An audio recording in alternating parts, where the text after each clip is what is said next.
Our anime begins with an uncontrollable magical card causing a place to explode. A young crying boy is protected by a genie. The boy asks, "Who am I? Death would be easier than living my life in a place like this." The genie replies, "Unfortunately, I can't tell you that. But in return, I can use the energy of this place to grant you any building you desire. Wealth, glory, power, whatever your wish, just ask, and I will make it come true." Amidst his tears, the boy thinks and makes a wish. Inside a poor city, we meet a young man named Alibaba. He's an ordinary guy who works transporting goods. His dream is to enter the magical tower and open it. As usual, other people mock his dream, telling him to stop dreaming so much. He goes back to his job, transporting goods, and is surprised to find a young boy inside his cart, eating all the merchandise. The boy innocently introduces himself as Aladdin and says he's a traveler. Alibaba is about to lose his temper at him, but at that moment, the owner of the goods arrives to check that everything is in order, insisting on inspecting it himself. He's shocked to find Aladdin calmly eating the merchandise as if it were his own. To make matters worse, Aladdin starts poking the merchant's belly and asks him, "Why does your body feel so much like a girl's?" The merchant gets furious and tells Alibaba, "I'm going to make you pay for this. I'll make you work as my slave until you repay the cost of the goods your friend here ate. Don't even think about running away." That night, Alibaba returns home, cursing the merchant and Aladdin for getting him into this mess. He goes to get some food from a box, but finds Aladdin inside it again, eating all the apples until they're gone. Alibaba feels like he's going crazy and can't understand why he's doing this, but his hands are tied. He calms down a bit and thinks to himself, "I have to open that tower, no matter what, or my life will be ruined." Aladdin is puzzled and asks him, "What tower is that?" Alibaba is surprised by his ignorance, but begins to explain. He tells Aladdin that 14 years ago, many massive structures started appearing all over the world, and they were called towers. It's said that inside them are countless treasures and magical items beyond compare. But the most prized of all are the vessels of the genies, weapons of immense magical power. The person who can open a tower will gain that power and change their life. As he's telling the story, exhaustion takes over, and he falls asleep. Aladdin looks at the flute he has with him and says, "It looks like we might be able to find someone from your kind, Gu." In the morning, they go out together. Alibaba points to a massive structure in the center of the city and tells Aladdin that it's the Amon Tower, the 7th dungeon, which appeared 10 years ago. Thousands of people have lost their lives trying to open it. He vows to be the one who can conquer this tower and all the others, quickly and before anyone else. They then arrive at the market, and as they're walking, they bump into a girl with red hair. Alibaba tries to help her, but she quickly gathers her things, says thank you, and continues on her way. At that moment, Aladdin notices chains around her ankles. Yes, my friend, the girl turns out to be a slave. She's trying to hide the chains out of embarrassment, and because of that, everything she was carrying falls. Aladdin doesn't understand any of this. Alibaba explains to him that slaves are people who have lost their freedom and are now bought and sold in markets, treated like animals for their entire lives. Aladdin then blows into his flute and breaks her chains, telling her, "There, now you don't have to hide your legs anymore when you walk." At that moment, people start gathering around them. Alibaba exclaims, "Have you lost your mind? How can you free a slave that isn't yours to free?" But Aladdin still doesn't understand. At the same time, the merchant arrives and says to him, "You must know that stealing slaves is a serious crime. How do you plan to compensate me?" Alibaba denies it, saying there's no way they could have broken chains like that. The merchant replies, "I'll let it slide this time. But don't forget, if you don't compensate me for the goods I lost, I'll make you a slave just like her. You know how hard a slave's life is, right? Even if someone just threw you down and kept stepping on you, you couldn't utter a single word." Aladdin gets angry at this and tells him, "Stop." The merchant then calls for the guards, saying, "Looks like you're asking to get beaten." At that moment, Aladdin plays his flute, and suddenly, a giant hand emerges, pushing back all the guards. The hand creates a strong barrier, stopping them in their tracks. Everyone standing there is in shock. In that moment, Alibaba seizes the opportunity, grabs Aladdin, and they quickly flee the scene. They go to hide underground. Aladdin tells him that what he just saw was his friend, Ugo, whom most people call a jinn. Alibaba says, "Just as I suspected, that flute is one of the legendary vessels of the genies. That means he's a dungeon capturer. Until now, no one has entered the Amon Tower and come out alive. As long as he's with me, my chances of success will increase." On the other side, news of what Aladdin did reaches the city's governor. The governor tells the merchant, "I heard you're traveling tomorrow. In that case, I need a favor from you." That night, the merchant goes to Alibaba with his guards and tells him, "You have two choices. Either you work as my slave to pay off your debt, or you'll be thrown in prison for the rest of your life. What do you say?" Alibaba replies, "Is that even a question? I'll work as a slave, of course." In the morning, they go to prepare the cart, and we learn that the goods they'll be transporting are grape juice, a gift from the governor of the city to the governor of a neighboring city. We also see that the same girl with the red hair is coming along with them, along with some other slaves. Alibaba isn't happy about about the situation, but his hands are tied. The journey begins, and the merchant starts philosophizing, telling them that everyone in life must know their place and not aspire to anything higher. A rich man's son is born to be rich, and a slave's son will remain a slave forever. Don't you agree? Ali Baba replies, "Of course, your words are all wisdom." Aladdin looks at him and says, "You're lying. If you keep this up, the day will come when you lose your credibility with people, and even with yourself." At sunset, desert plants appear and start chasing the cart because of the grape juice inside it. The wheels break, and the workers decide to save themselves, abandoning the goods and running away. In the midst of all this, a piece of ground breaks apart, and one of the slave's daughters, along with a red-haired girl, falls in.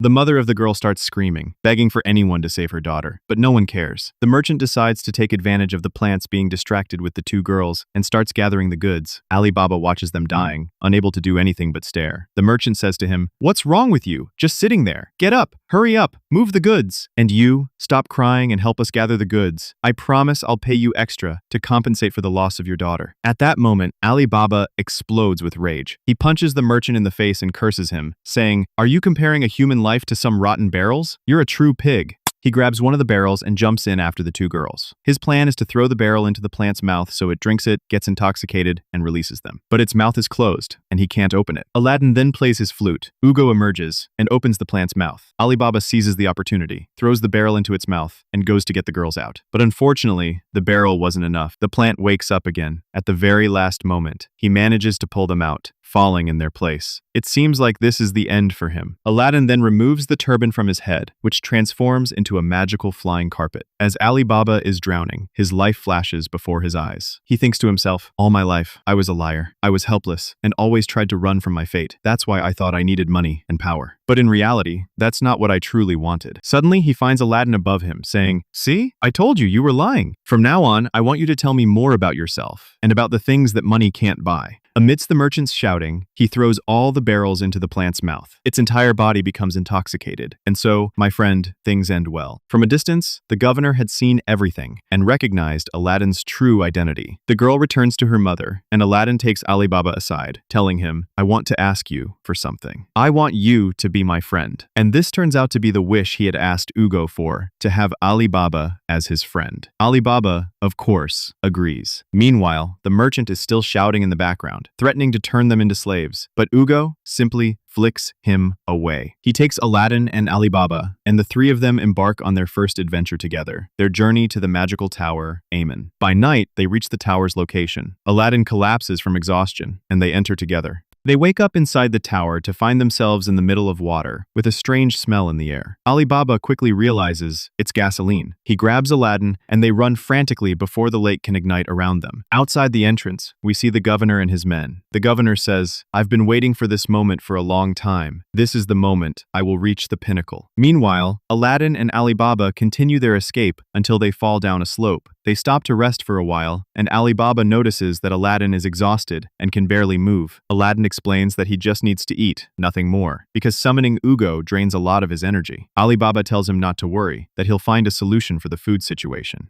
As he's talking to him, he notices a giant ant sitting beside him, and Aladdin is inside the mouth of one of the insects. He quickly pulls him out of its mouth, and insects start hatching all around them from every direction. Ali Baba begins fighting them, but the insects merge together to form a giant monster that breathes fire. Aladdin blows into his flute more and more, and the mana from their surroundings starts gathering into Ugo's fists. With all his might, Ugo punches the monster, slamming it down with such force that the ground is destroyed. Afterward, Ugo faints. They go to rest inside a cave. Ali Baba says to himself, "Even though he doesn't know me, he was willing to sacrifice his life for me. I've decided, as soon as he wakes up, I'll tell him everything. I'll tell him about my past and the real reason I entered this tower." A little while later, the governor and his men arrive at their location. Ali Baba is shocked to see him. Before he can even turn around, he finds the same red-haired girl standing behind him. From behind her, the governor says, "So, this is where you've been hiding." And it's revealed that she is his slave. He bows to Aladdin and says, "I've been waiting for you for 10 years, O survivor." He takes him and is about to leave, but Ali Baba asks him, "Where are you taking him?" And the governor replies, replies, "Your part is over," and orders one of his guards to finish him off. The guard draws his sword and is about to kill him, but Ali Baba dodges and holds a dagger to his neck. The governor is impressed by his skill and says, "It seems I underestimated you. As for you, you son of a dog, you deserve death." He then viciously stabs his own slave repeatedly. Ali Baba is shocked by the governor's character. The governor says to him, "How would you like to work for me? Unfortunately, all the slaves I brought with me I used to bypass the traps we encountered in the tower, and I only have these two left." Ali Baba is bewildered and asks, "Aren't you supposed to be the governor of this region?" He replies, "Yes, I'm in charge here." Continuing to beat the slave as he speaks, "Do you imagine someone in my position would be satisfied with being responsible for a small area like this? I would never accept that situation. That's why I will open this tower and appoint myself king. Anyone who tries to stand in my way, I'll eliminate." Faced with this, Ali Baba is forced to agree. They begin advancing through the tower until they reach a path covered in flames. At its entrance, there's a stone with writings in a strange language. Ali Baba says it's the Tauran language. The governor is impressed and says, "Bravo, but it's strange. Mastering this language requires a high level of education." Ali Baba tells him, "I heard it's necessary for the towers, so I tried to learn it on my own." They start reading the inscription on the stone, but the governor's education is limited, and he can't complete it. Ali Baba begins to read, and the translation is as follows: "Dance around the years of flame and seek the truth in the dragon's fangs. There you will find the truth, and at the end of its tale, your goal will be waiting for you." That's the translation. The governor then stabs him and says, "That's what I was going to say, by the way. Since you're so clever, prove to us that your translation is correct." Ali Baba is afraid, but he tells himself, "Aladdin risked his life for me. Now it's my turn." He indeed begins to step through the years of flame and dance around them, just as the inscription said. He manages to bypass all the traps and reaches the dragon's head. This is the key. He puts his hands inside its fangs, and at that moment, the flames cease. The governor and his men begin to cross, but suddenly, fire shoots out from the dragon's head, engulfs Ali Baba, and turns him to ashes. The governor says, "What a pity. Oh well, just a dog gone," and they continue on their way. A little while later, Aladdin wakes up and finds the governor in front of him. The governor explains to him that Ali Baba stole his flute and left him to die, and that he, the governor, was the one who arrived and saved him at the last moment. Aladdin is puzzled, but decides to go along with it. The governor starts introducing him to his slaves, telling him that the big one is called Goltus and belongs to a famous tribe in the north, and that the red-haired girl is called Morgiana and comes from a clan of hunters in the Dark Continent. She possesses a keen sense of smell and strong legs. He then tells Aladdin that he's going to explore the area around them and leaves Morgiana with him to watch over him. Aladdin tries to talk to her and says, "I heard you're from the Dark Continent. Can you tell me about it?" She replies, "It's not dark at all. That name is given to the poor regions in the south of the Rem Empire. My homeland isn't like that. In my homeland, there are many villages and clans you can live in. The sun is always shining there. The lands are vast, and there are many giant animals and delicious fruits." Aladdin says, "It sounds like a beautiful place. How about, when we get out of here, you take me to your homeland?" She tells him, "Impossible. I'm a slave. I'm not allowed to leave," he says. "But if you break these chains, you could," she responds. "You don't understand. The governor is a terrifying person. Even if I break the chains, I can't escape." He says, "It seems there are other chains besides the ones on your legs." He asks her, "Where is Ali Baba?"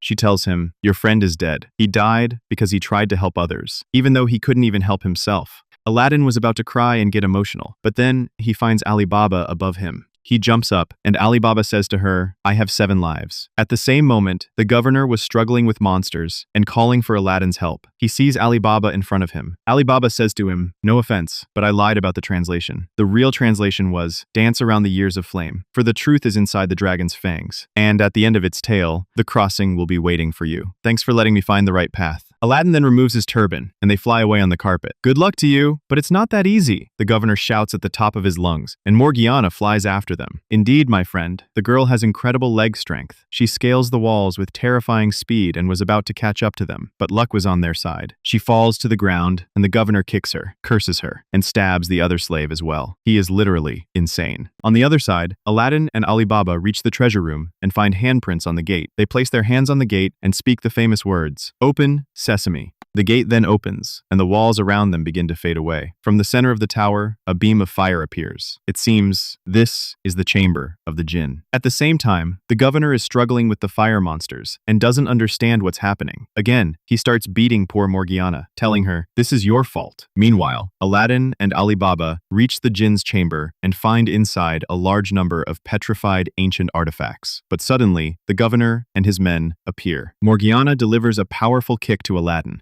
sending him flying into the wall. The governor is furious and orders Morgiana to go watch Aladdin, leaving Ali Baba to him. He tells Ali Baba, all of this is your fault. Because of a worthless peasant like you, someone like me has to go through all this suffering. Ali Baba replies, we're in the tower now. Status and reputation mean nothing here. If you're so scared, go back home and cry there. The governor gets even angrier, and the fight between them begins. He circles around Ali Baba, saying, a fool like you doesn't know that I received special training in the royal dueling style. Only members of the royal family are permitted to learn it. He attacks, aiming for Ali Baba's leg, but Ali Baba dodges. He attacks again, and again Ali Baba dodges. He keeps striking, and Ali Baba skillfully evades every single blow. Ali Baba tells him, your defense is full of holes. Your neck, your elbow, your shoulder, all vulnerable to injury. Didn't your trainer teach you anything? He disarms him, knocking the sword from his hand, and says, you didn't learn your lessons well. The governor is terrified. That is the authentic royal dueling style. Who exactly are you? Ali Baba says, even though I tried to forget the past, it seems my body refuses to forget. The governor then cries out for Morgiana. In an instant, she teleports to his side and delivers a kick to Ali Baba. Ali Baba is shocked by her speed. He tries to reason with her, asking, how long will you keep serving that dog? We're in the tower now. No one will blame you if you abandon him. You could be free. Morgiana starts to approach him, and Ali Baba reaches out his hand to her. But she grabs him and slams him against the wall. You crazy girl! The governor laughs and says, that's my slave, Morgiana. He starts stomping on Ali Baba, saying, you're just a peasant. You only beat me by luck, nothing more. You have no idea about the principles of slavery. Let me show you how to use a slave. He hands Morgiana his sword and orders her, kill him. I'm sure you can do it. The girl's mind has been warped by what he did to her as a child. She can't refuse. She takes the sword and approaches Ali Baba. Her hand trembles with fear. She doesn't want to kill anyone, but she looks at the governor and feels she cannot disobey. It seems this is the end for him. She's about to kill him when, suddenly, a magical blast shatters the sword. Aladdin has finally woken up. Mana is gathered around him, and he seems like a different person. He helps Ali Baba up, turns to the governor, and says, give me back my flute. The governor replies, try to take it by force. Aladdin then grabs his scepter and begins to use a magical incantation. Mana gathers around him intensely, and everyone around is stunned. Morgiana tries to attack him, but he holds her back with his power. The governor is amazed. He exclaims, this is exactly as my mentor told me. These are the magi who choose kings. Finally, you've appeared, just as my teacher said. You are the one who will guide me to power. He tells Aladdin, you must choose me, O Magi. You know Morgiana is from the Finalis tribe. A single kick from her killed a lion and turned it into pieces. Indeed, Morgiana breaks through the barrier and attacks him, but with a single motion, he pins her to the wall. He goes to the governor and says, give me the flute. The governor returns it to him and asks, you're going to make me king, right? I've waited for you for so long to choose me. I did everything. I exploited the people and imposed heavy taxes on them, and that's how I managed to turn this city into a prosperous land. So choose me. Aladdin looks at him and says, I don't know what you mean by me choosing you, but you don't deserve to be king. He leaves him and walks away. He then goes to Ali Baba and says, come on, let's continue our adventure. But suddenly, a large number of magical spells are activated, and the jinn appears before them. He says, my name is Amen. Which of you wants to be the king? He looks at the governor. You? No. He looks at Morgiana. You? Still no. He sees Aladdin and immediately bows to him, saying, welcome, O Magi.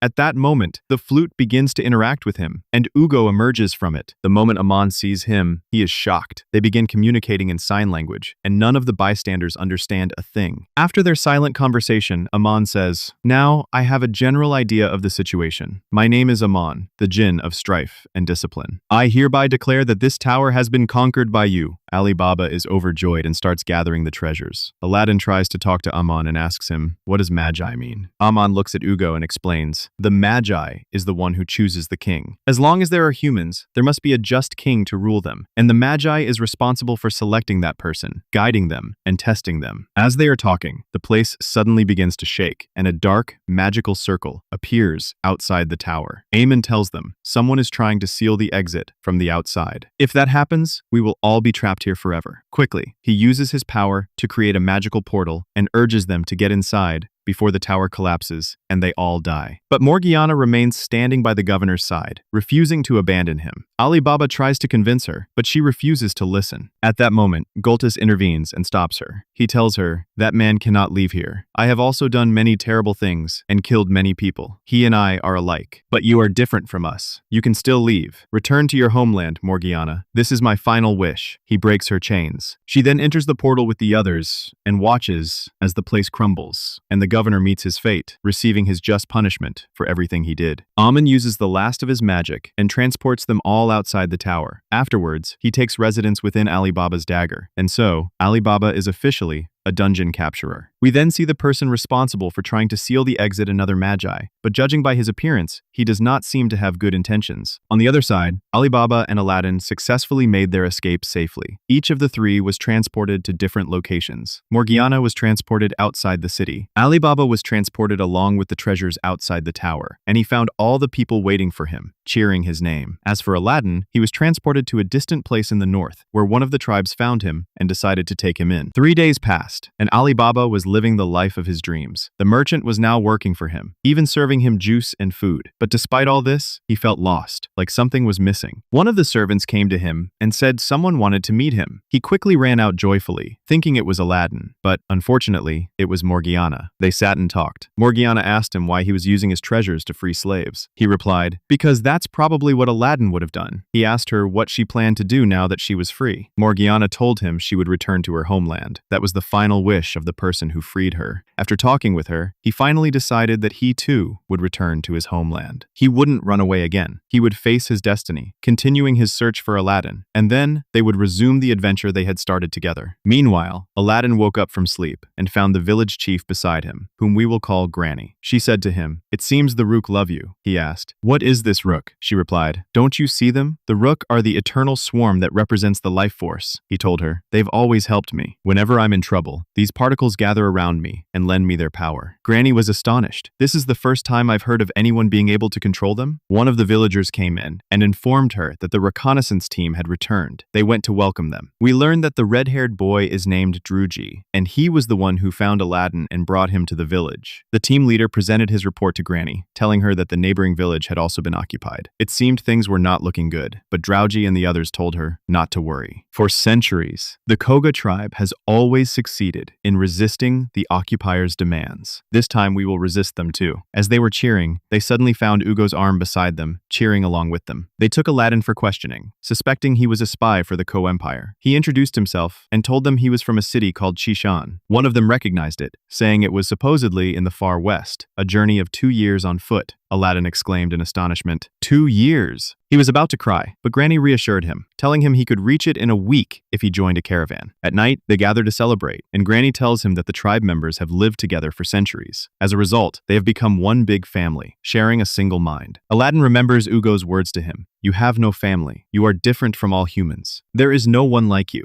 But Granny tells him that from now on, he is also a member of their family. "From now on, you are also my son, Aladdin." Morning comes, and they notice Drowji taking his sword with him. He tells them it's just a precaution, nothing more. Hopefully, the day we need to use it will never come. Their thoughts are interrupted by Aladdin, who has lost control of his horse and cries out for someone to save him. At that moment, a girl on a horse appears from behind him and manages to rescue him. She introduces herself, and it turns out she is the third princess of the Ko Empire, Hakue. Everyone is, of course, shocked. Granny also introduces herself and asks her the reason for her visit. The princess says, "The Koga tribe was once one of the greatest cavalry tribes. It was even said that the tribe's first king possessed the strength of 1,000 soldiers. But recently, the Koga tribe has weakened to the point of being targeted even by bandits. Therefore, we offer you the chance to join under the banner of the Ku Empire. Our goal is to unite the world, exactly as your ancestors once dreamed." Naturally, no one likes this proposal. They tell her, in other words, "You want to take over our village. We will never agree to that." At that moment, Toto arrives to offer them milk, but the army commander rudely pushes her aside and tells them, "It seems you've misunderstood. We didn't come here to ask for your opinion. This village is now under the control of the Ku Empire. We're trying to be kind and lift you out of this life of poverty." At that moment, Drowji draws his sword and attacks him. The princess's aide blocks him, warning, "If you kill him, you'll be declaring war." Granny then orders Drowji to stand down. The princess decides to take her followers and withdraw from the place. They hold a meeting, and the commander tells her, "This was the perfect opportunity to get rid of the Koga tribe. How could you waste such a chance?" She tells him, "We can't force them like this. After all, they will be future citizens of the Ko Empire." The meeting ends, and the princess stays up late, thinking of a plan to convince the Koga tribe to join them without resorting to fighting. As she is sitting there, she suddenly finds Aladdin above her, saying he came to talk with her. They begin to talk. Aladdin asks her what she plans to do with the village. He tells her, I love Granny and the rest of the village. I learned a lot from them about the meaning of family. Please don't oppress them. She reassures him, don't worry. My dream is to build a unified world, free from any fighting. I will never use my power except in the service of good and helping people. At that moment, the Rook begin to gather around her, and Aladdin is convinced she is not lying. He tells her, all right, I'll try to convince them. He mounts his carpet and leaves. But unfortunately, good things never last. Back at the village, the women of the Koga tribe are kidnapped. Drowgy and the others mount their horses and ride after them. Before they leave, Granny instructs them, do not kill, no matter what happens. If you kill even one of them, war will ignite between us. At that moment, she suddenly finds Aladdin before her, mounted on Ugo, asking what is happening.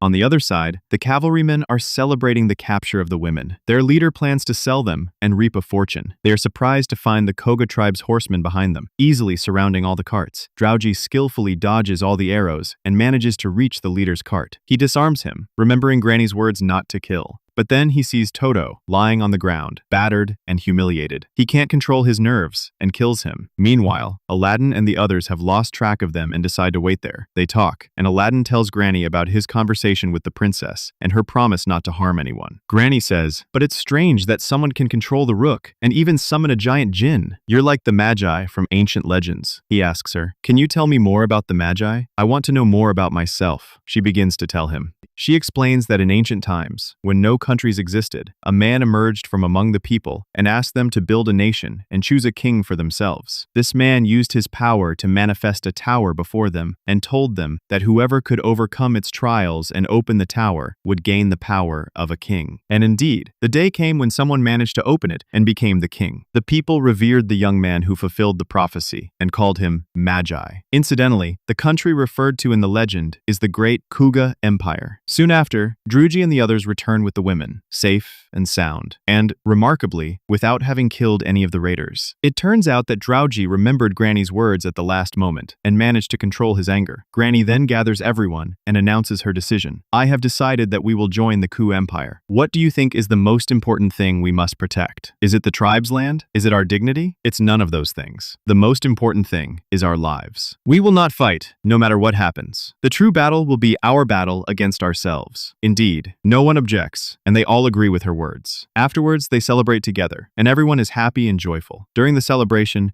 Granny tells them she's going to do something and will be right back. She stands at a distance and says to herself, why was I hesitating? My mission is simply to preserve the life of our family. If something as simple as this will protect our lives, then I will do it without hesitation. But as she stands there, an arrow suddenly strikes her from behind, and she falls to the ground. Treacherous fiends! They all gather around her and find she is still breathing, but she needs to be taken to the village quickly. Aladdin quickly removes his turban, takes her, and heads for the village, praying along the way that she doesn't die. On the other side, news reaches the princess that one of the soldiers has been killed. Upon examination, it's determined that the arrow that struck him was from the Koga tribe. And of course, there's no other explanation. All of this is part of Ryusai's plotting. He tells them, didn't I tell you we should have eliminated them immediately? But the princess refuses and says she will go to the village herself to verify whether they actually did it or not. Ryusai objects and tells her, I've had enough of your behavior. Yes, you are a princess, but you are merely the daughter of the late emperor, nothing more. Your position is just a courtesy from the current emperor. I advise you to hand over command of the army to me, she replies. Do as you please. Then she takes her aide, Seishun, and they head to the village. At the same time, the villagers are burning with rage after learning that the arrow, which struck Granny, was from the Ku Empire. Drowgy tries to calm them down, reminding them that Granny asked them not to succumb to war, but their anger has blinded them, and they are determined to fight. They gather their weapons and prepare for battle. Inside the tent, Aladdin prays for Granny to wake up quickly, or else everyone will literally die. Meanwhile, Ryusai has finally gotten what he wanted from the beginning, command of the army. He tells them, to be honest, I'm now worried about the princess. She's gone for a stroll in the territory of an angry enemy without taking any guards. I don't mean to underestimate her, but I fear this might, God forbid, lead to her death. One of his followers asks, son of a bitch, were you planning this from the beginning? But why? What would make you do such a thing? Ryusai replies, do I even need a reason? Because I love war. I love watching the fools who claim to love peace reveal their true selves and start tearing each other apart like animals.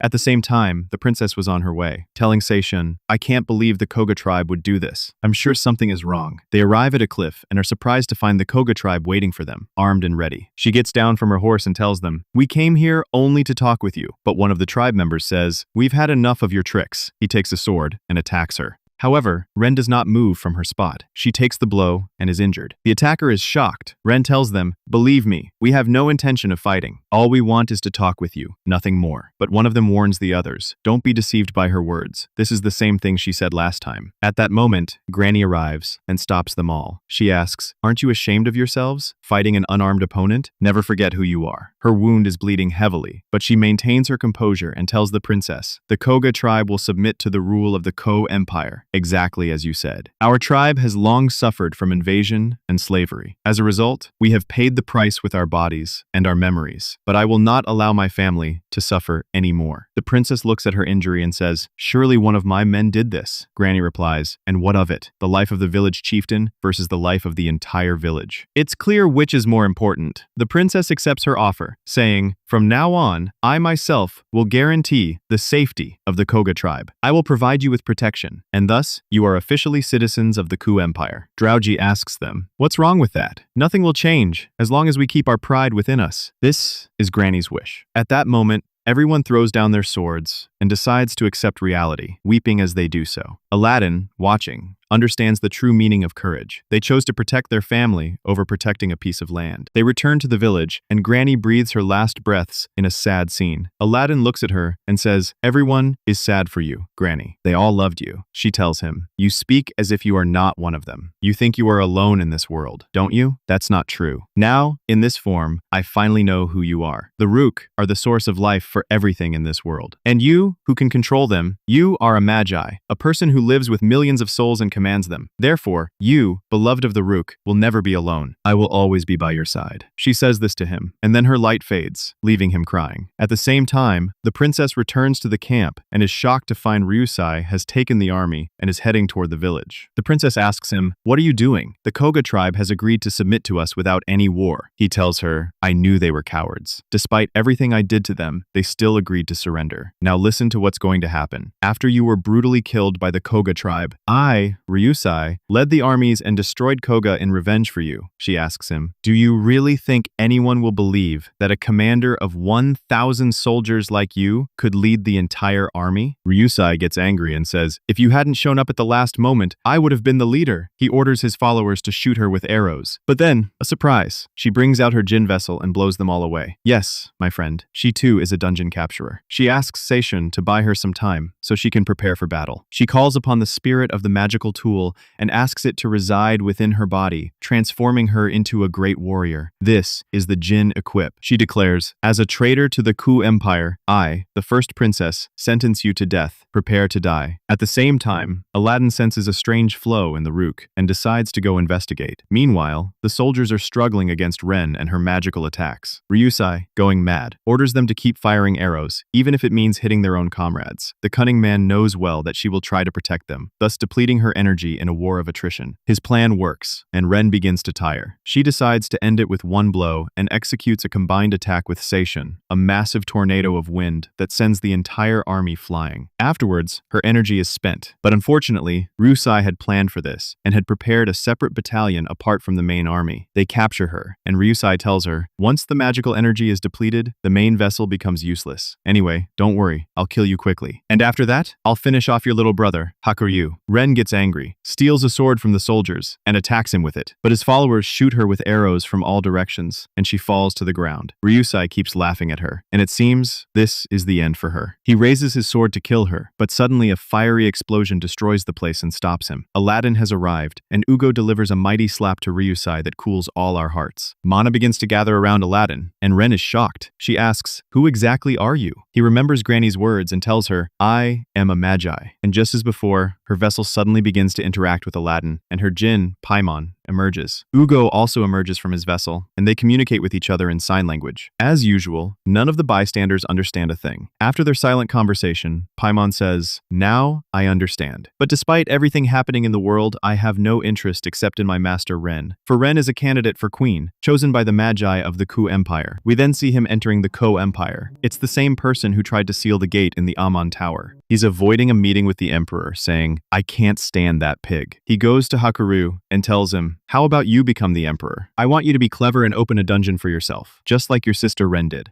The meaning of all these events, my friend, is that each Magi nominates a king of their choosing. And without a doubt, what happened in the Amon Tower with Aladdin was the moment a king was chosen, Alibaba. A little while later, it's time to leave. Aladdin goes to bid farewell to Drowgy and the others. They decide to gift him Granny's staff, telling him to visit them from time to time. Aladdin remembers Ugo's words to him, that if he travels around the world, the day will come when he discovers his true identity and understands his purpose for existence. He then joins a caravan and continues his journey in search of his friend Alibaba to resume their adventure together. Let's leave all that for now and check in on our girl Morgiana. She has joined a trade caravan and works in the market with two other girls, transporting and selling goods. She met them 6 months ago, and when she learned they were heading to Balbad, she decided to join them. The blonde one is named Layla, and the brunette is named Sasa. They arrive at one of the cities just before Balbad and are shocked to find widespread poverty and people who have lost all will. A local tells them that recently, a band of thieves plundered the country due to the internal conflicts happening in Balbad. He advises them to leave as quickly as possible. As they stand there, they bump into a man dragging slaves by chains like animals. It's clear he is a slave trader. The next day, the caravan leader shocks Morgiana by telling her the plan has changed and they won't be passing through Balbad on their route. This is because a group of thieves has taken control of the road leading there, making it their base. They even raided a caravan belonging to one of his friends and killed many of his followers. What are we to do now? The problem, my friend, is that the ships bound for the Dark Continent, Morgiana's homeland, only depart from Balbad. There is no other way. Morgiana asks him, "What if someone got rid of the thieves for you?" And indeed, my friend, night falls, and Morgiana sneaks into their stronghold alone to eliminate them. She goes to talk to them politely, asking them to leave the place, or else she will make them leave by force. Of course, they all burst out laughing at her. A huge one among them says, "Try to make me leave then." And what we all expect happens. She delivers a powerful punch to his stomach, knocking him unconscious. The bandits take the matter seriously now and start fighting her. Inside the stronghold's main hall, the bandit chief is hosting the slave trader we saw earlier. They hear a commotion outside and find Morgiana descending upon them with kicks and punches, and no one can stand against her. A giant man with an axe comes forward and tells the others, "Leave her to me." He grabs his axe and attacks her, but she delivers a kick that spells his doom. At that same moment, the slave trader watches and recognizes her. The red hair, the powerful legs, their savage fighting style. She must be one of them. The masters of the Dark Continent, the strongest tribe of warriors, the Fanalist tribe. He declares, "I'll take this girl." Suddenly, a crow flies at Morgiana, attacking and injuring her with its talons. The trader says, "Welcome, daughter of the Finalis. Don't compare me to them. They are just thieves. But me? I am a slave trader with principles." As she stands there, she suddenly feels dizzy, and her vision blurs. Yes, my friend, the crow's talons were poisoned, and she loses consciousness. She wakes up later to find herself shackled with a special type of chains, imprisoned with a young girl named Naja. Naja asks her, "What's going to happen to us here?" Morgiana explains, "Most likely, we'll be turned into slaves. First, they'll display us at the slave market, and people will start bidding on us. Then we'll be sold and will work for the rest of our lives, bound in chains. If we try to escape or do anything, we'll be tortured and punished with the severest punishments." The girl hears this and starts crying. After all, she's just a little girl. Morgiana remembers when she was that age, crying and searching for her father and mother. So she hugs her and promises that she won't let her become a slave, no matter what happens. The next day, Morgiana's fever is extremely high, and she can barely breathe. The trader examines her and says, "What a pity. I won't be able to profit from you like this, but that's okay. Fortunately, the wolves haven't eaten yet." He takes her, hangs her on a rope, and releases the wolves to eat her. What's the point of me spending money and treatment on weak slaves? That would just bring me a loss. Watch, Morgiana. This is how you use slaves. Morgiana keeps trying to break the chains with all her might, but it's useless. These chains are specially made not to break. She starts crying and says, "I promised her. I promised I would save her. I'm back to square one." At that moment, she begins to hear Goltus's voice in her head, saying, "Is this really your full strength? You were supposed to have broken free from your chains long ago. You are no longer a slave like before. Nothing can restrain you now, except the chains of your fears from the past. And those chains are easy to break with the blade of courage. Get up, Morgiana. Nothing in this world can restrain you." The traitor was about to cut the rope when, at that moment, Morgiana leaps into the sky and slams down onto the ground with all her might, shattering the chains. She roars at them all, and the wolves, terrified, flee the place. She breaks the chains on her wrists and goes to free Naja. The traitor gets angry and orders them to release all the animals he had kept for auction, the Marin tigers. A single scratch from their fangs is enough to tear you to pieces. But Morgiana is now free. She charges at the tigers and begins fighting them. She moves with incredible skill, taking them down one after another. Her movements are faster, stronger, and smoother than any other creature. She finishes them all, and the traitor is shocked. These are the masters of the Dark Continent, the Finalis tribe. She goes to him, and the traitor apologizes. "I'm sorry. I shouldn't have captured you." She takes the keys from him and goes to free all the slaves. Among them, they find Naja's parents, who immediately hug her and cry upon seeing her. The surprise is that Alaaldin is also there. He's made friends with all the prisoners. Morgiana is astonished and asks him, "How could someone as strong as you be imprisoned here?" He explains that a giant rock fell on the caravan he was in, and when he woke up, he found himself here, and his flute was taken from him. As they are talking, the remaining guards arrive at the location. One of the prisoners finds the flute and hands it to Alaaldin. Outside the prison, we see the caravan leader accompanied by Layla and Sasa, along with a group of mercenaries, heading to the thieves' hideout to rescue Morgiana and free their friend. They arrive at the place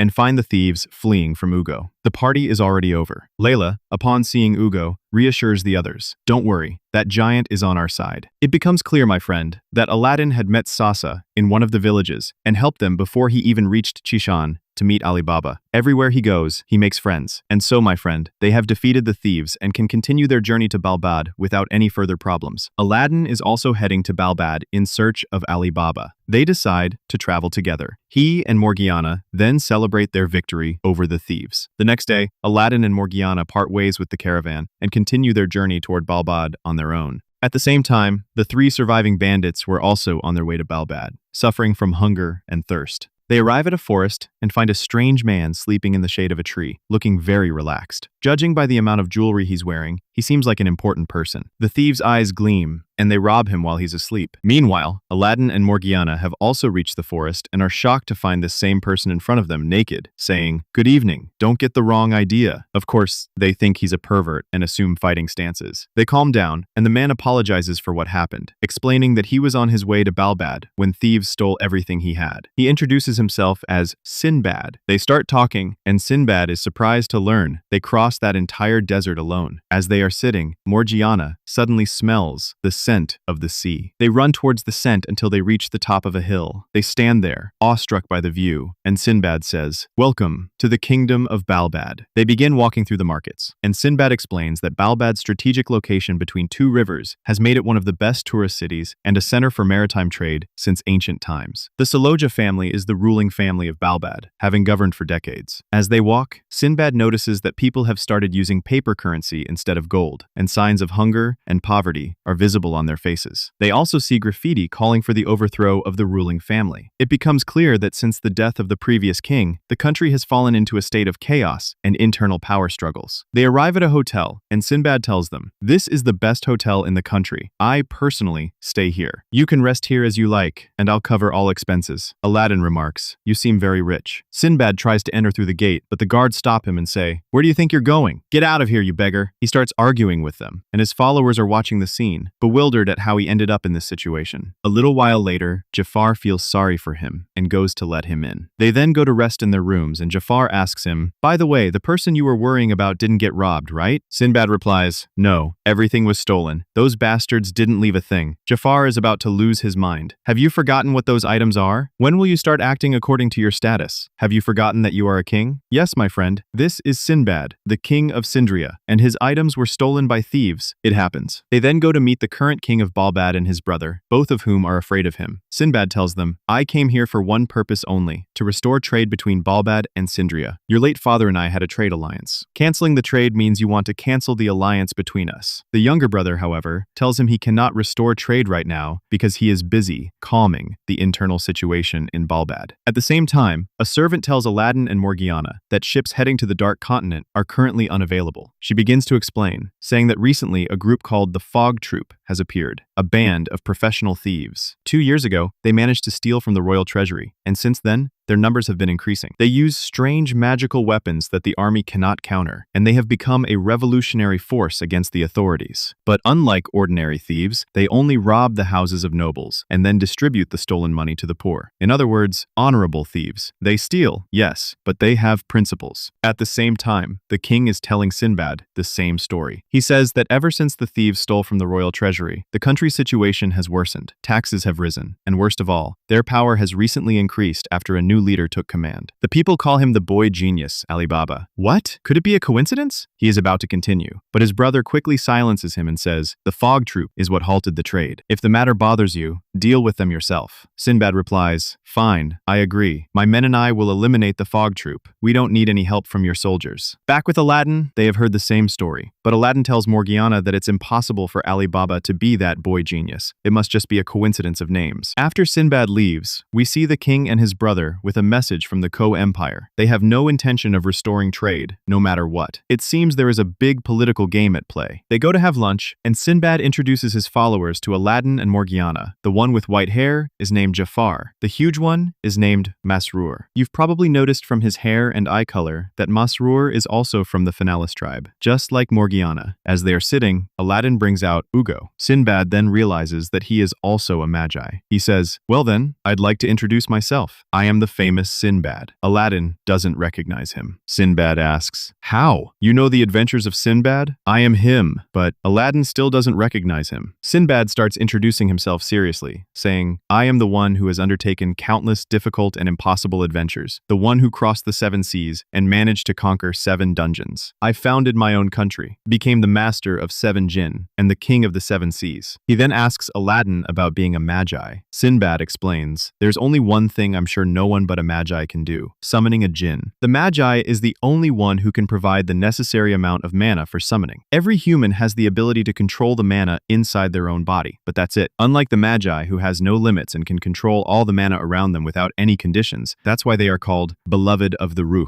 He then asks them for help. I want you to help me capture the thieves who are destroying the country. Jafar tries to stop him, but Sinbad says, Alaaldin is a magi, and Morgiana is from the Finalis tribe. What's stopping us? Besides, honestly, my vessels are lost, and I can't do anything on my own. They agree, but Morgiana sets conditions. If they succeed, the ships heading to the Dark Continent must resume operation, and they must also help them search for their friend, Ali Baba. They then formulate a plan. Jafar identifies 2 main locations and suspects that one of them will be the thieves' next target. The day of the plan arrives, and they decide to split into 2 teams to cover both potential locations. Morgiana, Jafar, and Alaaldin cover the first location. Sinbad and Masroor cover the house of the second noble, a fat, pot-bellied man who is eating and shouting, I can't believe the army only assigned 1 person to guard me. As they are standing there, suddenly a woman emerges from the smoke, carrying a child. Sinbad tries to help her, but she pulls out a dagger and tries to stab him. Suddenly, a large number of poor people appear around them, clearly angry and hungry. The woman says, my son hasn't eaten in 2 weeks. If you try to stop me, I'll kill you. At that moment, the noble tosses them a piece of meat and says, take this, and get out of here quickly, you bunch of beggars. The woman was about to take it, but Sinbad stopped her and said, don't do that. All the noble's money comes from the taxes you pay. If you're not satisfied with the situation, then the right thing is to take it back with your own hands.